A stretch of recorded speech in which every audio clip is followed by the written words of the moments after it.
गोविंद शिल्प घेऊन येत आहे 79 ट्विन बंगलोचा भव्य दिव्य पंढरपुरातील एकमेव प्रकल्प। आमच्या प्रकल्पाची वैशिष्ट्ये मनाला शांती देणारं महादेवाचं मंदिर, मुख्य रस्ता सुमारे 30 फुटांचा, अंतर्गत रस्ता सुमारे 20 फुटांचा, ग्रामपंचायत योजनेचा प्रत्येक बंगलोजला स्वतंत्र नळ, सांडपाण्याची सुरक्षित विल्हेवाट, सर्व टाइल्स ग्लॉसी आणि नामांकित कंपनीच्या, सर्व स्टेअर, खिडक्या, चौकटी सुपर ब्लॅक ग्रेनाइट, दोन्ही अटॅच बाथरूम पूर्णपणे टाइल्स, पंतप्रधान हर घर नल योजना पूर्णत्वाकडे, bathroom, basin, kitchen, CP fittings हे जगवार कंपनीचे, स्टील वर्क पूर्णपणे जिंदाल कंपनीचे, 1000 लिटर पाण्याची टाकी, 150 लिटर सोलर वॉटर हीटर सोबत वॉटर प्युरिफायर, प्रत्येक बंगलोजला स्वतंत्र पार्किंग, दर्शनीय भाग पूर्णपणे डॅटो टाइल्स, टाटा प्रवेश कंपनीचे आकर्षक भक्कम दरवाजा, फुटी उंचीचे सुरक्षित कंपाऊंड। मग विचार काय करताय? गोविंद शिल्प, पत्ता गट नंबर 95, हॉटेल अंगण शेजारी, टाकळी रोड, पंढरपूर। ताज्या घडामोडी पाहण्यासाठी PVN म्हणजेच पंढरी वार्ता न्यूज या चॅनलला सबस्क्राइब करा। त्यामुळे एक मोठा ग्राउंड शोधून ठेवा।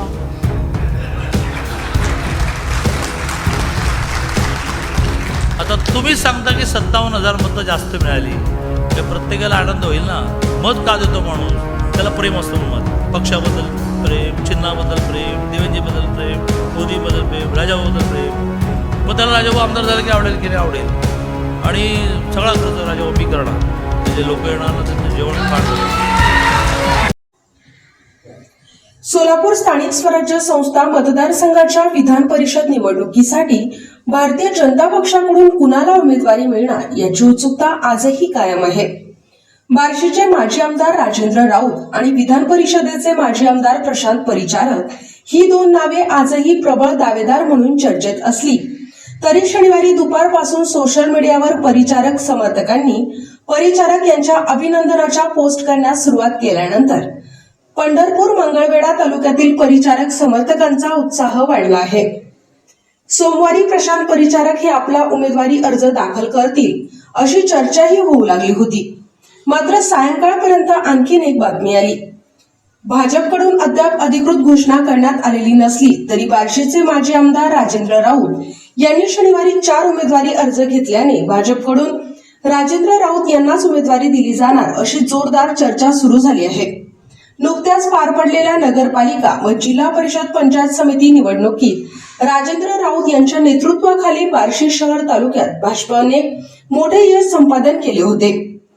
त्यानंतर आयोजित सत्कार सोहळ्यास उपस्थित राहिलेले मंत्री चंद्रकांत पाटील यांनी आपल्या भाषणातून बोलताना एक मोठे मैदान बुक करून ठेवा, जेवणाचा खर्च मी करणार असे सूचक विधान केले होते। आणि आता राजेंद्र राऊत यांनी उमेदवारी अर्ज भरण्यासाठी तयारी सुरू केल्याची चर्चा होत असताना मंत्री चंद्रकांत पाटील यांच्या त्या विधानाची मोठी चर्चा सुरू झाली आहे।